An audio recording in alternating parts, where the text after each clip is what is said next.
तपती धूप में बगैर खाए पिए पैदल अपने गांव की ओर चल रहे हैं। ये लोग देश भर से आ रहे हैं, कोई गुजरात से आ रहा है। कल मैंने एक वीडियो देखा, एक लड़का जम्मू कश्मीर से चलकर सहारनपुर तक गया और उसको आगे बिहार तक जाना था। इसी तरह से आप सबने देखा कि कई बहनें गर्भवती हैं, गर्भवती होते हुए 6 घंटे 8 घंटे कड़ी धूप में चल रही हैं।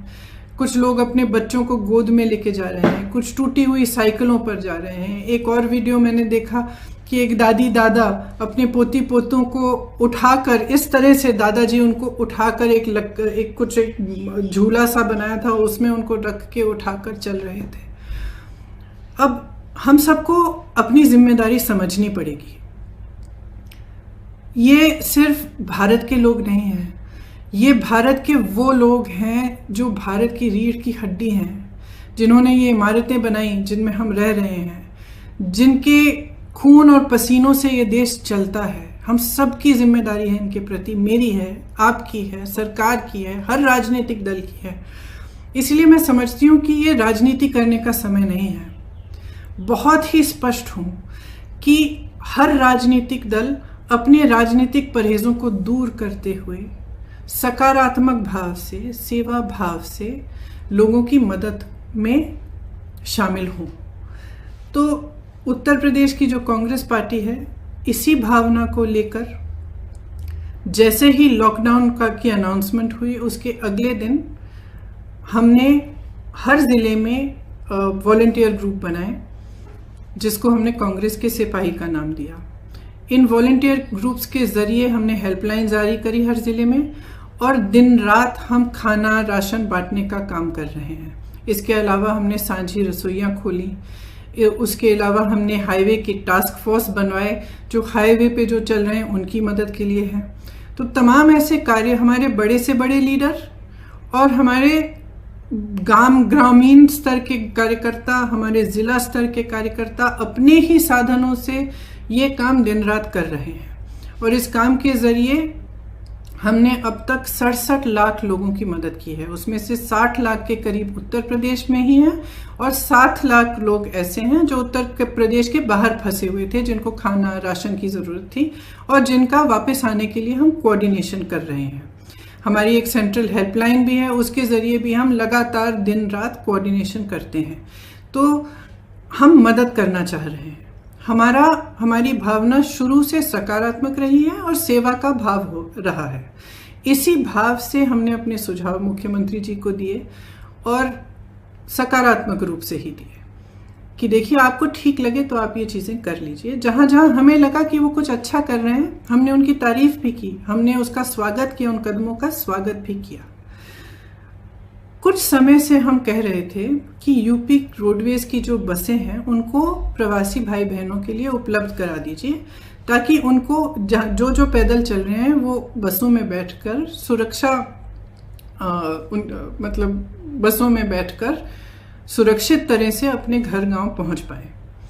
तो हम काफ़ी समय से ये सुझाव दे रहे थे, ये मांग कर रहे थे। जब एक दिन कई हादसे हुए, कई एक्सीडेंट हुए और हमने देखा कि यूपी की रोडवेज की जो बसें हैं वो अभी भी सक्रिय नहीं हुई हैं, तो हमने एक मुख्यमंत्री जी को एक चिट्ठी लिखी कि हम हजार बस को उपलब्ध करेंगे। गाजियाबाद और नोएडा बॉर्डर पर हम इन बसों को रोक देंगे और आप अगर अनुमति देंगे इसके संचालन के लिए, तो जो प्रवासी भाई बहन दिल्ली और एनसीआर क्षेत्र से चल रहे हैं उनको हम इन बसों में बिठाकर अपने घर तक पहुंचा देंगे।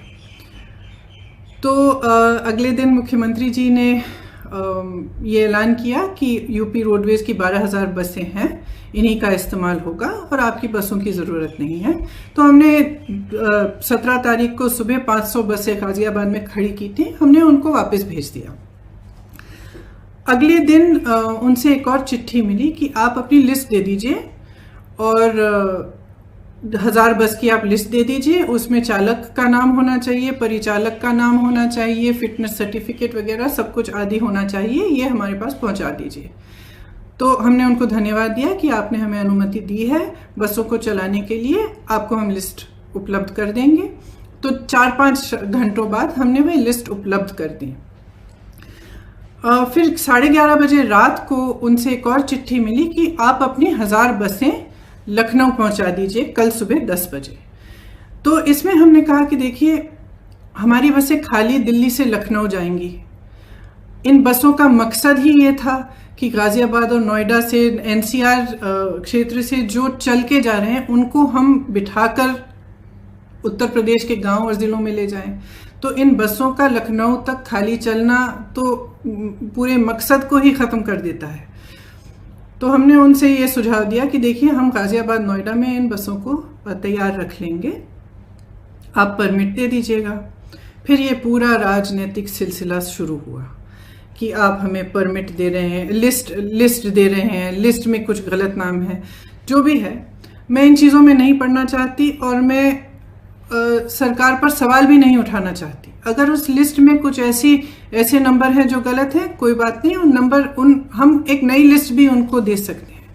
मैं सिर्फ ये कहना चाहती हूँ कि 17 तारीख को 500 बसें हमने गाजियाबाद बॉर्डर पे खड़ी की थी।